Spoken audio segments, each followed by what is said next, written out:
Bem, gente, agora a gente fica com os nossos queridos estagiários da UFRN, a qual estão dando uma aula, uma aula não, um ciclo de aulas, né, sobre cores, né, qual vocês já tiveram algumas informações e vamos continuar agora. Bom dia a todos.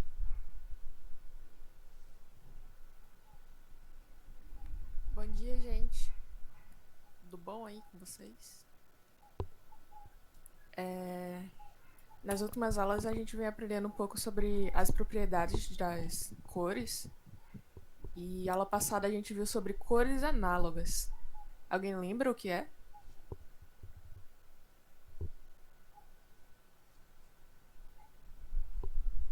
Ver se vocês estão afiados nisso. Maria ali já deu um bom dia, Maria Gabriela. Uhum. Cores análogas são as cores que. Exatamente, Wallace. Muito bem. São as cores vizinhas no círculo cromático. São as cores que são parecidas entre si, por assim dizer. Hoje a gente vai ver algumas outras propriedades, além das cores análogas.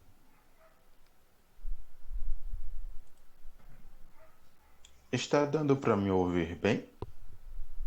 Sim. Certinho. Então, pessoas, ah, como o Alisson falou, enquanto que as cores análogas são as cores que estão vizinhas no círculo cromático, então, no caso, ali no vermelho, as cores análogas seriam o laranja e este mais puxado para o rosa, para o magenta, e no azul, aqueles outros tons de azul, um mais puxado para o violeta e outro mais puxado para o verde. Nas cores complementares, o que chamamos de cores complementares, elas são as cores que estão no total oposto do círculo cromático. O vermelho passa a ser complementar do azul, no caso o laranja complementar daquele outro azul, o roxo do verde e por aí vai. Pelo menos daquela tonalidade de verde.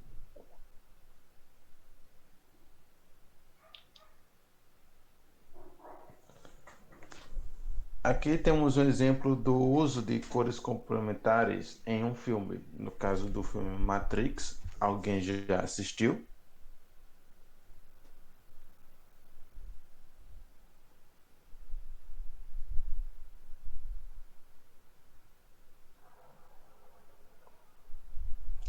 Bom, alguns sim, outros não. Mas para os que. Bem, para todo mundo, na verdade, há essa cena, para quem assistiu vai lembrar muito bem, que o personagem Morpheus oferece essas duas pílulas para o personagem principal. Quando pausa nesse momento desse filme, há um grande destaque tanto para a pílula vermelha quanto para a pílula azul. Por quê?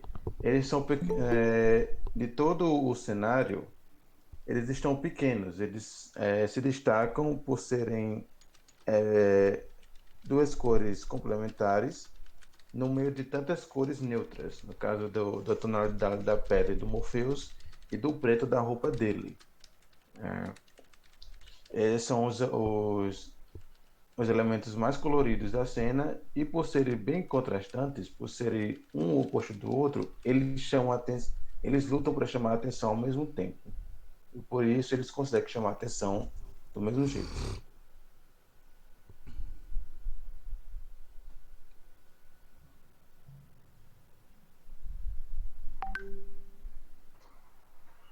Pode passar.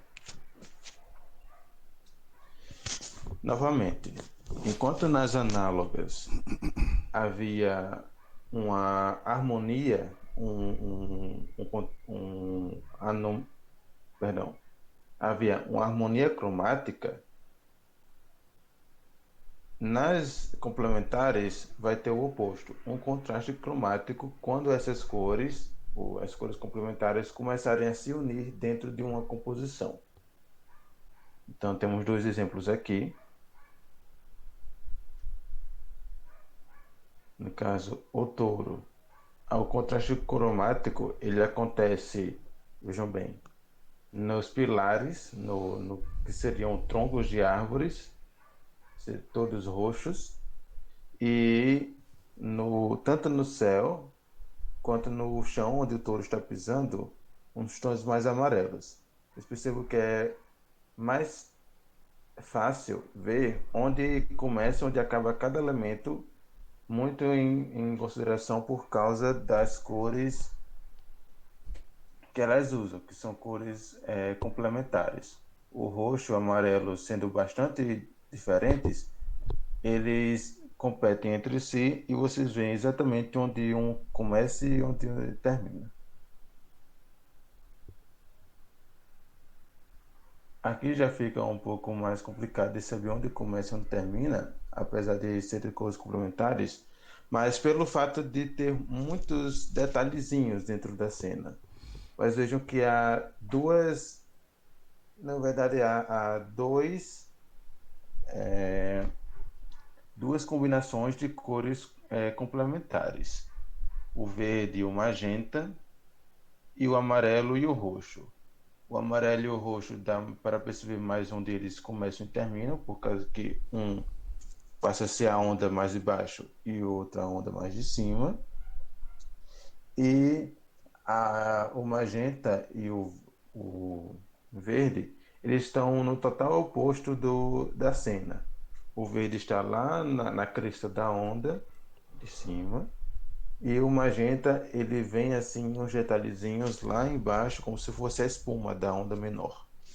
E lá no fundo há uma montanha, onde o magenta e o verde, eles se encontram um pouco mais por ter um degradê. Não é uma cor que vai do roxo, corta, vai para o amarelo. Há um degradê. Naturalmente, ele vai do magenta até o verde.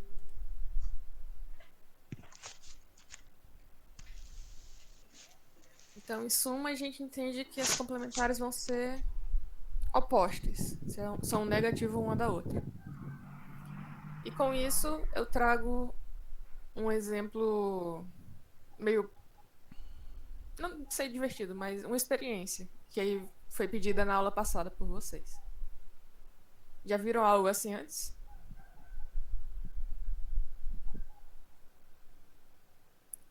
É uma ilusão de ótica que se baseia mais ou menos nesse lance das cores complementares. Como funciona? Não sei se vai estar muito pequeno para vocês. Mas se vocês olharem fixamente para esse pontinho no nariz da personagem por uns 15, 20 segundos sem piscar, focado, e depois olharem no branco, vai acontecer alguma coisa. Vocês querem tentar? Eu posso deixar aqui um tempinho.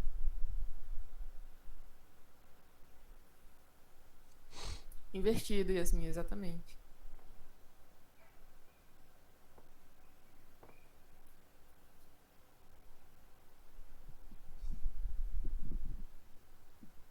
A gente olha fixamente pro ponto. E depois olha pro branco, pode piscar várias vezes que vai aparecer uma imagem lá.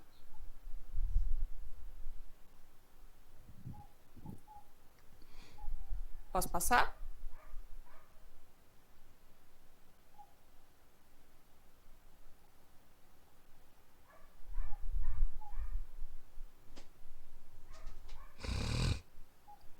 Imagino que sim.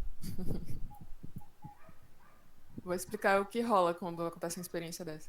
Se vocês quiserem tentar depois, a gente vai disponibilizar o slide, então. De boas. Tá. Aqui é a comparação da imagem invertida, da experiência, e a imagem certa, da Alice. Luana, Oi?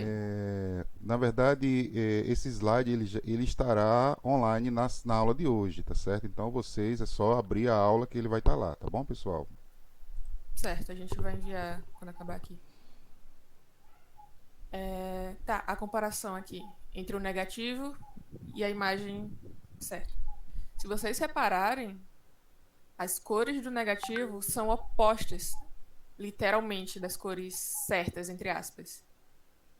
Olhando aqui no círculo cromático, vocês conseguem identificar? Tipo, o cabelo loiro dela aqui, no negativo virou um azul. Se a gente olhar no círculo cromático, eles estão mais ou menos opostos ali, estão vendo? Ou então esse verde escuro da pele dela, por exemplo. Na cor certa é como se fosse um rosa claro. E se a gente olhar no círculo também, ó. O verde tá oposto a esse magenta, esses rosas. E por que isso acontece? Isso é o que a gente chama de persistência da visão. É mais ou menos o que acontece com a animação também. Nesse caso em específico, quando a gente olha muito para essa imagem, é como se as células que captam cores no nosso olho ficassem cansadas. E por causa disso, a gente acaba vendo as cores opostas. Não sei se vocês entenderam. Mas pelo excesso de um, o olho tenta compensar com o outro. Então, em resumo, é isso. Mas enfim, até agora a gente está aprendendo sobre propriedades diferentes da matiz, que é esse círculo cromático, são as cores diferentes. Mas agora a gente vai dividir essa matiz em dois tipos de cores diferentes. Vamos ler uma imagem. Vocês podem me descrever o que vocês estão vendo aqui? Nessa imagem?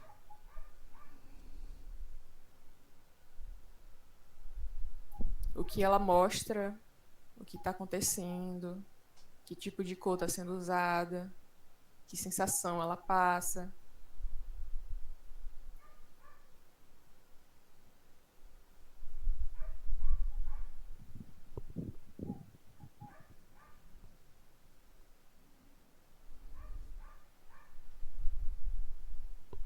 Um cara com a lança. Ele tá com a armadura, né, João? Parece que ele tá queimando coisas, né? Verdade. Onde ele tá? Que espaço é esse onde ele tá? Que parece.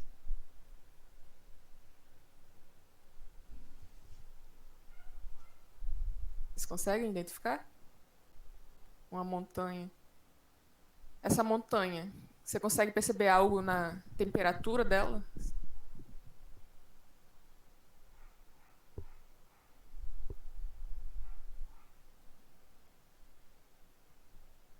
Parece um lugar mais frio ou um lugar mais quente?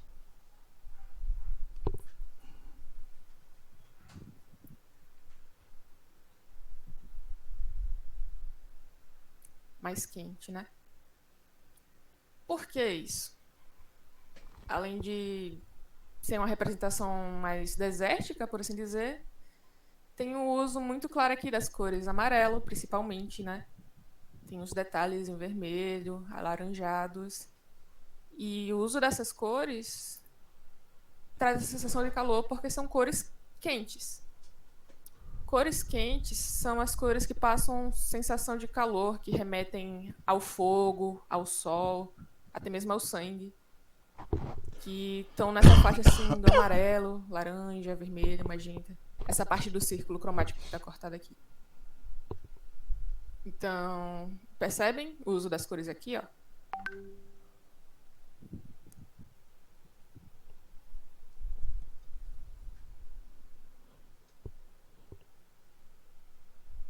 Essa parte aí o Klaus gosta de falar. Não. Na verdade, a cor branca é a única que repele todas as cores. No caso, quando a luz branca bate, o objeto continua branco porque ela vai refletir todas. A cor que absorve todas é o preto. Por isso que roupa quente roupa preta esquenta, no caso.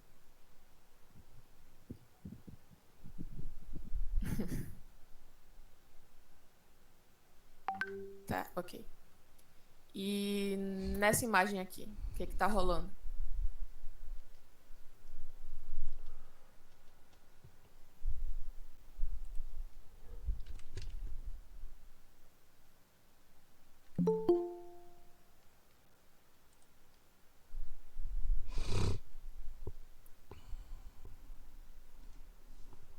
Parece o mesmo cenário da outra?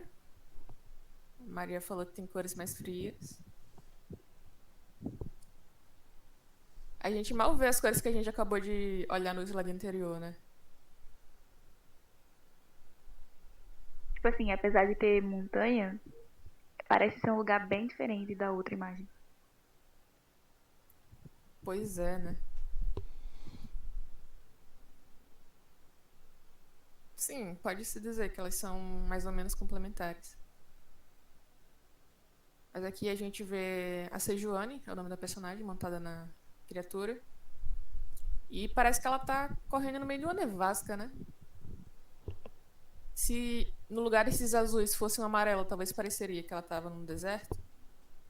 Possível, né?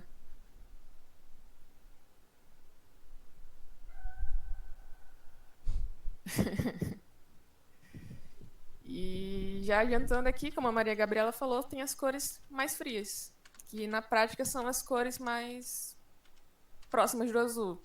Envolve mais tons diferentes de azul.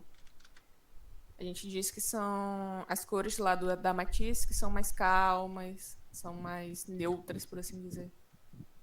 Não confundam neutro com outra coisinha, mas é isto. A gente vai falar sobre isso depois. É um deserto frio, só que você entendeu, Lula.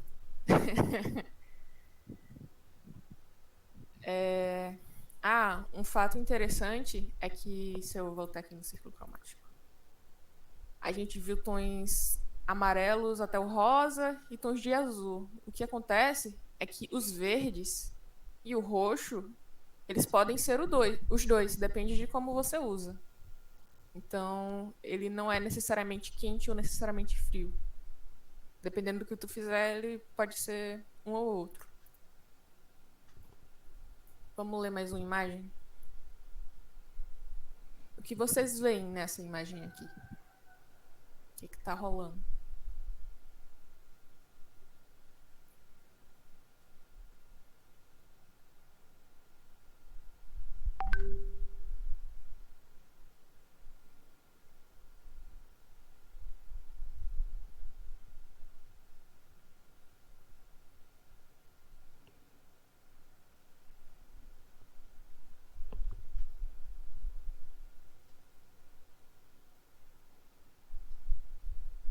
Isso aqui já não tem neve, né? Mas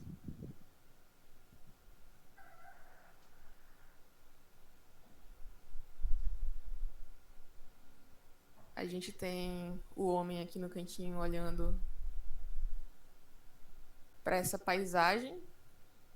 Essa paisagem de fundo é o quê? Vocês conseguem identificar?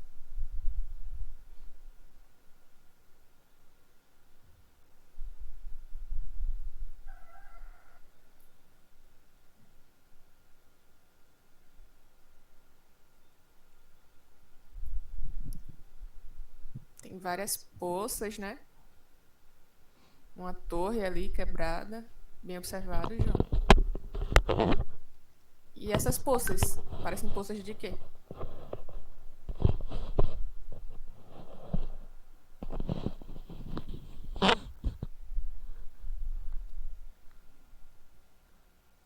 Parecem cachoeiras, né, Matheus?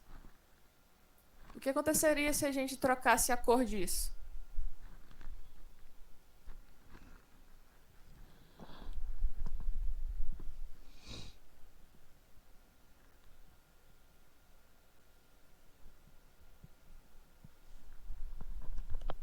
A Yasmin disse que a outra parecia um inferno, só que frio. Né? Eu não vi, desculpa.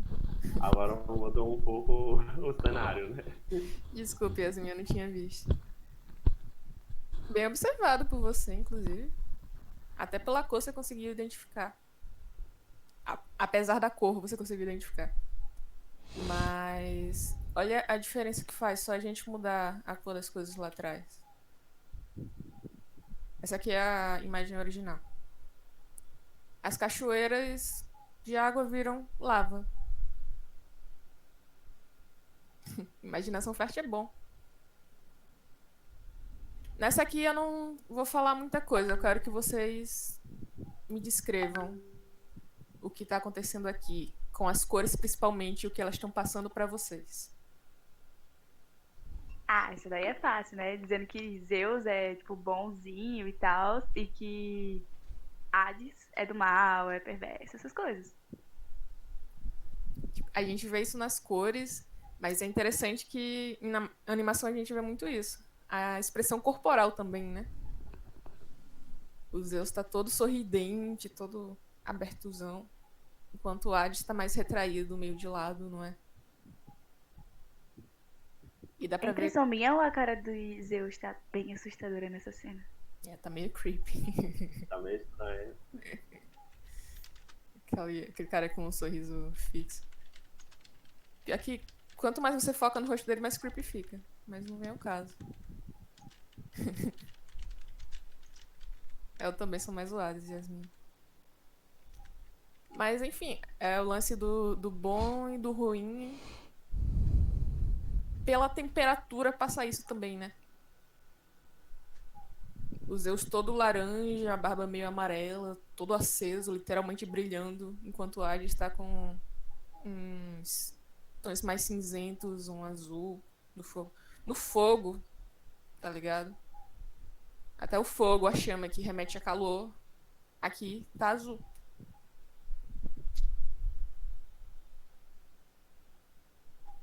Mas é isso, boa leitura. Então, agora eu tenho uma pergunta pra vocês, que seria: o que é que daria se eu misturasse as cores complementares? Que o Klaus falou há pouco tempo, das cores complementares. Se eu misturasse as duas, o que é que aconteceria? Alguém sabe me dizer ou tem algum palpite?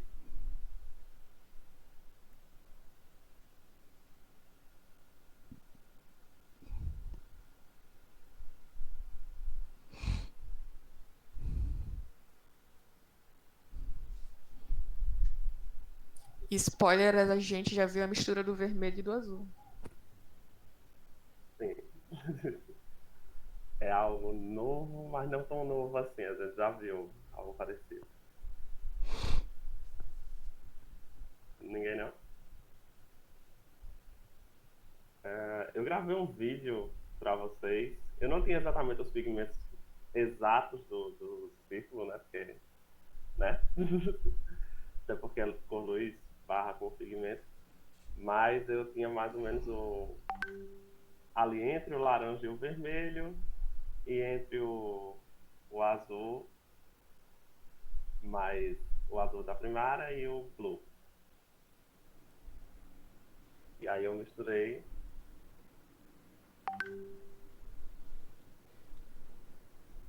E percebam que ele fica, tipo, conforme eu vou misturando, tira o som do... Conforme eu vou misturando, ele vai ficando tipo uma cor de... Sabe quando você mistura todas as massinhas? E aí fica aquela cor que é, sei lá, um verde estranho, uma coisa meio feia. Aí depois eu misturei um pouco mais de laranja, ele foi ficando mais amarronzado, mas ainda assim é uma cor meio estranha. Seria um cinza, né? No caso, a mistura entre as duas... Esqueci o nome. As duas complementares seriam um cinza. E aí, por que que acontece isso? Como a gente já disse antes, numa das aulas anteriores, a gente está misturando as três primárias, né? E quando a gente mistura as três primárias, ele resulta num cinza meio feioso, meio estranho. Se eu adicionasse o branco ali, ele ia ficar tipo, bem cinza, e ia dar para perceber bastante que ele é cinza. Mas enfim, o que acontece é que uma cor, tipo, a saturação de uma cor, a cor pura ali, o laranja puro, junto com o azul puro, quando a gente for misturando, um vai anulando o outro. Porque elas são complementares, elas são opostas lá no círculozinho. Aí um vai anulando o outro e vai chegando nesse tom neutro, né? Nesse cinza esquisito. Eu usei aí tinta guache, então não tem o branco, enfim. O laranja, no caso, tem dentro de si um magenta e um amarelo, né? Então, magenta e um amarelo, as duas primárias, mais o azul, a outra primária, dá esse cinza estranho. Pode passar. É como o Klaus falou, né? Tipo, elas competem tanto entre si que quando a gente mistura, elas querem apagar a cor uma da outra, praticamente. Exato. E isso ocorre também porque elas estão absorvendo cores diferentes. De tanto absorver, vai chegando num tom mais próximo do preto. Por alguma razão aqui tá duplicado o slide. Se foi sem querer. Alguma dúvida até agora, gente? Eu não sei se vocês vão falar. Pode falar. Eu não sei se vocês vão falar, mas quando a gente faz uma pintura, normalmente pintura acrílico, óleo, guache também, bastante usado também, especialmente nas pinturas dos anos 70, dos anos 80, dos anos 70. O pessoal usava muito as cores complementares para fazer a sombra, né? Então, se você tinha um personagem laranja, né? Então uma tendência ao laranja, então a sombra desse personagem, mesmo que fosse uma sombra projetada, ele seria uma sombra azul. Do mesmo jeito, se o personagem fosse azul, a sombra desse personagem seria puxado para a cor laranja, né? Porque já que uma cor complementa a outra, você ia ver bem destacado tanto um quanto a outra cor. É isso. Bem pontuado, inclusive. Você tinha falado tudo. Volta no. Nesse slide. E também vou falar para vocês sobre a luminosidade, né? Aqui percebam nessa imagem que eu botei aqui que temos vários tons de vermelho. Isso aqui ele se dá devido ao uso do branco ou do preto. E dependendo do que você está usando, no caso de tintas, varia, né? Se você está usando aquarela, por exemplo, na aquarela você não usa a tinta branca. Você adiciona água na cor original, no pigmento, tipo no vermelho aqui no meio, e ele vai ficando transparente até chegar no branco do papel. E seria aí a aquarela. Passa aí pro outro, Lucas, tem mais setinhas no outro. Tá aqui a cor do meio vermelho, quanto mais vai para um lado e vai adicionando preto, ele vai ficando mais escuro até chegar no preto mesmo, tanto que essa seta aí ela não está apontando para o nada, ela está apontando para o preto, que está sendo adicionado ali ao vermelho. E quanto mais vai para o outro lado, mais vai adicionando o branco, né? E como eu disse, a aquarela, diferente do guache que eu usei lá na hora de fazer a mistura, você vai adicionando água. Isso é uma curiosidade que eu acho interessante. Ao invés de você colocar a tinta, você adiciona água e assim vai criando um tom mais claro. Alguma dúvida até agora? Como é dado os nomes das cores? Como assim? É uma ótima pergunta, a qual eu não sei a Como resposta. escolhemos o nome das cores? Eu não sei também não. Tipo, eu sempre pensei nisso. Gente, como é que pode dizer, essa cor aqui é amarelo? Quem disse que essa cor é amarelo? Essa cor pode ser, sei lá o quê? Não sei, sabe? Quem será que foi que inventou o nome das cores? Existem várias teorias. Quer dizer, eu não sei se vocês têm alguma ideia, Luana, Vitor, Gabriel, não, né? Na verdade, nós seres humanos somos seres históricos e sociais, né? Então a gente aprende a partir dos outros e com os outros. Uma das coisas que a gente foi definindo com o passar do tempo foi as cores, né? Que cores? Por exemplo, o azul foi uma das últimas cores a ser descoberta pelo ser humano. Por quê? Porque ele está tão na cara da gente, né? O céu é azul, a água é azul, tudo é azul, que as pessoas nem percebiam que o azul existia, né? Era como se fosse uma cor cinza ou uma cor branca, enfim. A cor vermelha, ela foi, né? Os pigmentos dela, os primeiros pigmentos dela, foram feitos entre a Europa e a Ásia, né? Ali pela Arábia. Foram criados a partir de vermes, a qual os vermes eram vermelhos. Então é por isso que o nome vermelho vem de verme, tá certo? Uma outra coisa também, o verde, né? O verde a gente vê quando uma planta ela está crescendo, ela vai tendo aquela força, né? Aquele vigor. Então o vigor se transformou no verde. E assim por diante. Existem toda uma pesquisa, né, etimológica até, sobre como é que as cores, por que é que as cores têm os nomes que a gente dá. Até que chegou a Avon e colocou Bordeaux, sei lá, botou os nomes. Esquisito aí, pessoal. É, os Mas é nomes de isso. adedonha, tá ligado?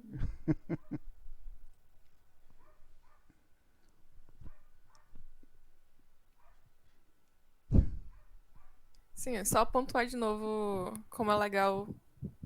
Eu comentei no chat, mas a gente pegar uma cor da matiz, tipo esse vermelho do centro, e só com branco ou com preto, a variedade que a gente consegue chegar nisso. A gente consegue algo parecido. Opa, pode falar? A variação de tons da mesma cor, né? Tipo, a cor ela vai passeando do original para branco, vai passeando do original para preto e tem vários vermelhos diferentes. Dá para fazer um desenho, uma pintura só com esse vermelho específico do meio, só variando os tons dele com branco e preto. Exatamente. E dá pra ter variação também com a saturação. Se a gente não misturar as cores puras, só adicionar um pouquinho das cores complementares, tipo o vermelho e o azul, ou laranja e o azul. Se você pegar o laranja e botar só um pouquinho de azul, ele vai ficar um pouquinho cinza, não vai ficar completamente cinza, sabe? Ele vai ter para apagar um pouco, mas ele não vai ficar aquele cinza esquisito É, ele que ficou na mistura. vai apagando até chegar naquele ponto. Mas você consegue medir isso e ter também uma variedade muito grande de cores. Sim, rosa é justamente isso. Bom, o magenta é muito próximo de um rosa, né? Então, e o vermelho é amarelo com magenta, então não deixa de ser. Não deixa de ter a Exatamente. ver. As cores bebê também, né? O povo chama. Enfim. Mais alguma questão? Alguém?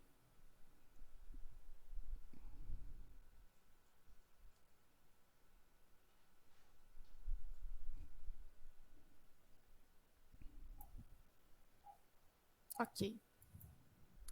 Então agora a gente vai praticar um pouquinho mais. A gente vai querer que vocês participem bastante dessa parte, tá bom? Continuem do jeito que vocês estão até agora, que tá show de bola. A gente vai ver 4 imagenzinhas e vocês vão ajudar a gente a ler ela com base no que a gente aprendeu sobre cores até agora. Análogas, complementares, quentes e frias. Pode ser luminosidade, saturação. Se tiver alguma dúvida, tipo, você acha alguma coisa, mas não tem certeza, pode falar. Não tem certo e errado. A gente vai lendo junto. Vamos lá.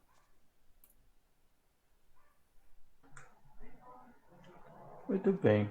O que de fato vocês estão enxergando nessa imagem?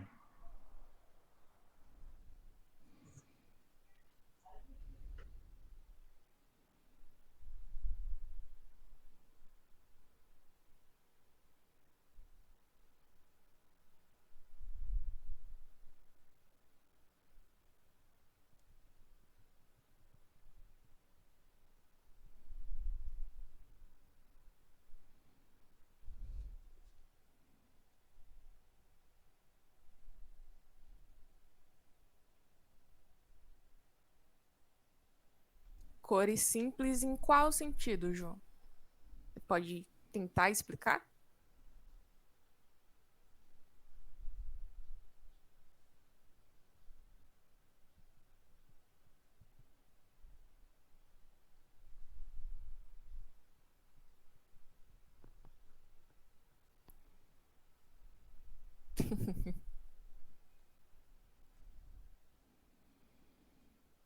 Será que você quis dizer, tipo, que cada área de cor é só ela, tipo a cor pura?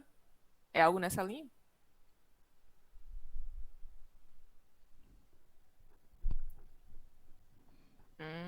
São cores chapadas que a gente chama. Que é uma única cor preenchendo o espaço.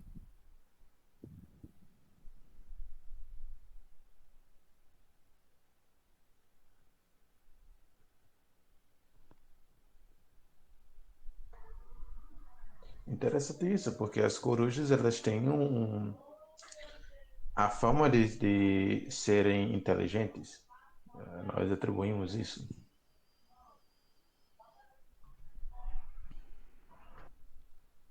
Que tipo de cores tá aparecendo aqui?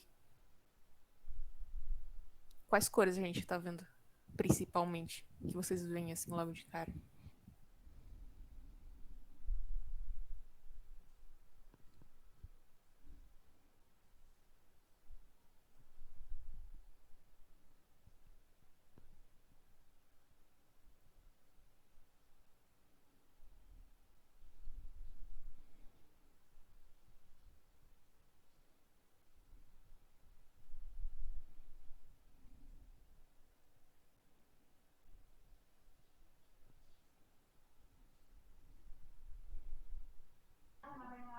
Boa.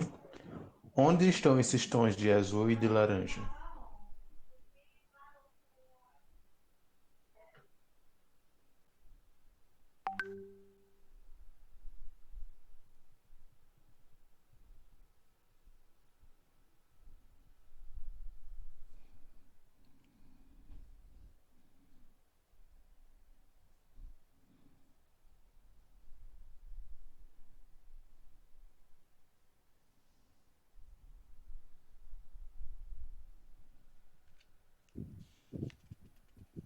Exatamente. Tem na roupa, tem o laranja no olho.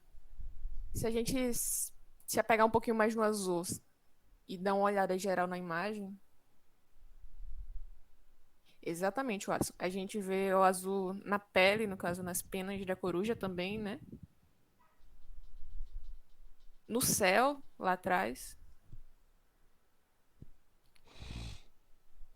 Então tem bastante azul na imagem como um todo, né? Está bem espalhado. O laranja e o amarelo também parecem espalhados?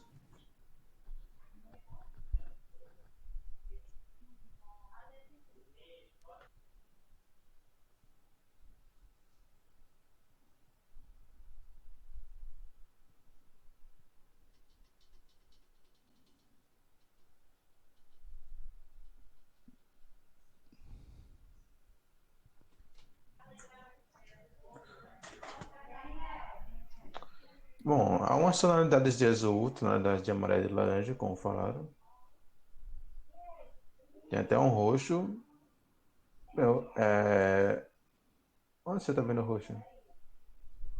Eu A tô vendo, roupinha, mas Barriga. o peito dele. É.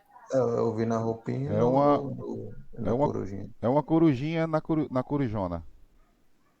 É corujinha, né? Que chama esse tipo de tatuagem, né? Corujinha.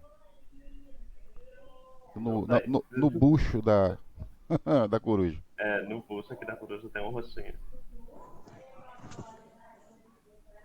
O negócio amarelo lá atrás, Sim, é um Ah, potinho que tá lá atrás. sim. eu não tô vendo não. Tá muito pequeno aqui pra minha imagem. É porque tá só um pedaço. Ah, Bom, vamos passar para o próximo, que vai ter um contraste interessante com esse daí.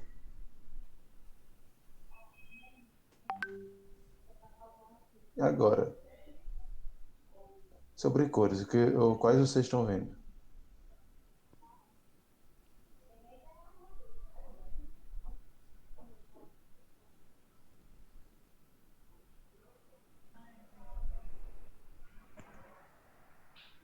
apesar de serem cores parecidas, esse é bem diferente do anterior, em questão de composição, né? Sim. Exatamente, Alisson. O caso está bem destacado em comparação ao ambiente. Muito bem. Tô gostando. O João Vitor e o Alisson estão afiadíssimos. Afiado.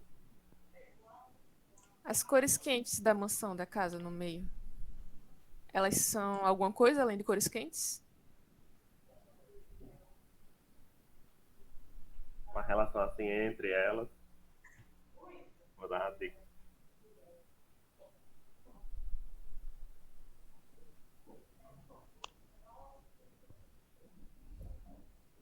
Que a gente tá vendo que elas são complementares com o céu, né? E o ambiente. Tons de vermelho. Exato. E cores análogas. A gente tem o vermelho, tem o laranja, tem o amarelo. Então tem Tá tudo bastante ali, ó. coisa. Tem bastante Então, coisa tudo acontecendo ali aqui, né? vizinha. Fala, Gabriel. Então, tudo ali vizinha no círculo cromático. Que nem a gente falou sobre as cores análogas na aula passada, né?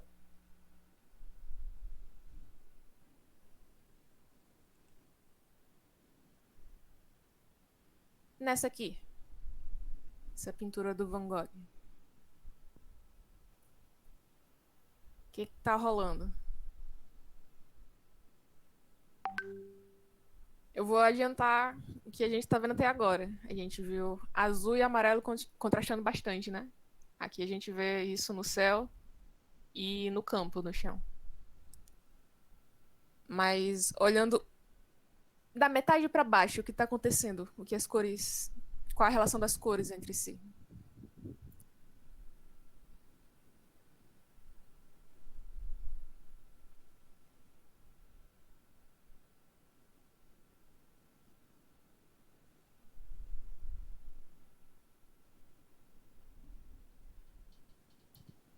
Parece fogo, né, João? Verdade. Mas vamos reparar aqui nos tons de cores que estão. Eita, vai acabar a chamada. Mas vamos lá. As cores que tem aqui embaixo, a gente tem amarelo, tem o laranja, que parece o fogo, que o João falou, tem o verde. Essas cores são todas análogas, lá no círculozinho cromático. E se a gente olhar a metade de cima, tá rolando algo parecido. A gente tem o azul do céu, vários tons de azul no céu. Tem as montanhas meio roxinhas lá atrás.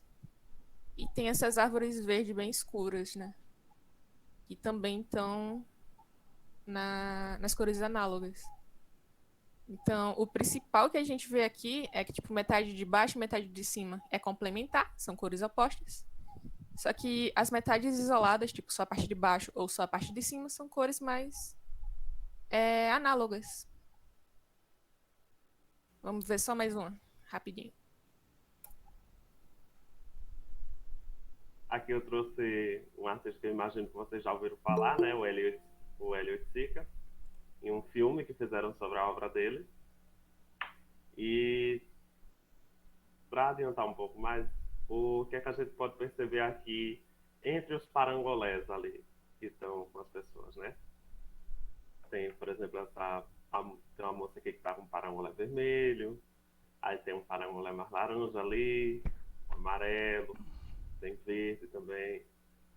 Todas essas cores, tipo, botando elas lado a lado, a gente percebe que elas são análogas, né? Elas são bem próximas uma da outra. Principalmente por conta desse tom assim do filtro, digamos assim, do filme, né? E ele lembra até uma obra que a gente já mostrou um pouco antes, tipo as tonalidades, que é a obra do Klimt. Não sei se vocês vão lembrar, mas é o quadro do beijo, que é tipo bastante amarelo e tem duas figuras centrais que parecem meio que uma só ali.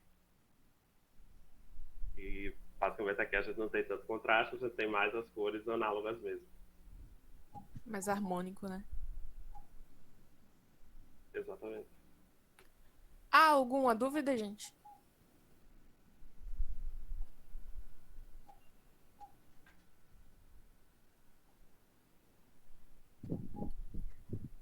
Show. Tô gostando de ver vocês super afiados na leitura de imagem. Mas por hoje é só. A gente vai voltar próxima semana com a última aula da gente. Espero que Pronto. estejam gostando. Só a nível de informação para todos, né, no caso, a variação cromática ela não é infinita, tá certo? Mas em nível de ser humano, né, em nível da quantidade de cores que o olho humano pode perceber, ela tem uma finitude, porque não dá para fazer uma variação infinita de uma cor para outra cor, ou do branco para o preto, ou do branco para o azul, ou do azul para o vermelho. Então, existe uma finitude, existe uma coisa finita entre as cores. A galera que trabalha com computadores, elas descobriram isso com o passar do tempo, né? Primeiro, os computadores de 8 bits tinham 16 cores, né? Então, os computadores de 16 bits tinham 256 cores. Tipo, todas as cores do computador de 16 bits eram 256 cores. Eram as únicas cores que eles poderiam trabalhar. E aí chegaram os computadores de 32 bits e de 64 bits, a qual de 32 bits eles já não trabalhavam mais com essas 256 cores, mas trabalhavam com 256 cores multiplicado no elevado a 3, no caso, né? Multiplicado por 256, multiplicado por 256, né? 3 vezes 256. Só que essas 256, no caso, seriam verde, vermelho e azul, né? Então, eita, já me perdi, né? É normal, é a nível de informação. Vejam só, verde, vermelho e azul, que isso aqui é o nosso RGB. Então, existe uma variação finita de 256 possibilidades de cores, a qual, se você multiplica e multiplica e multiplica, vai dar mais ou menos 16 milhões de cores que existe no seu computador se ele usar cores RGB. E computadores de última geração, que usam programas como Photoshop, CorelDRAW, enfim, programas de edição de imagem, eles trabalham com essas 256 cores, se transformam em uma variação de 100 cores, 100 possibilidade de cores, nas cores preto, cian, né, que a gente viu, magenta e amarelo. Então, se você pegar todas essas cores e multiplicar, e multiplicar, e multiplicar, a gente vai chegar a cerca de 1 bilhão de cores que o ser humano pode ver em cores impressas. Mesmo assim, as cores RGB têm muito mais valor visual do que as cores de impressão, porque ela tem uma coisa que não é branco, né? Ela tem o branco, e esse branco não é só branco, ele é luz. Então a variação é muito maior do que as cores de impressão que a gente conhece. Pessoal, eu preciso mesmo terminar essa aula, porque vai já começar outra e eu não quero que o Meet aqui apague nessa reunião, tá certo? Então, por favor, semana que vem a gente continua, né? Eu vou falar um pouquinho sobre saturação e luminosidade, as duas cores se confundem também. E cores complementares também. Assistam a Garota Dinamarquesa que vocês vão ver muito sobre cores complementares. Tchau, tchau, pessoal. Até a próxima. Por favor, saiam agora, assim, tipo, imediatamente, assim, sumindo. Obrigado a todos. Bom dia.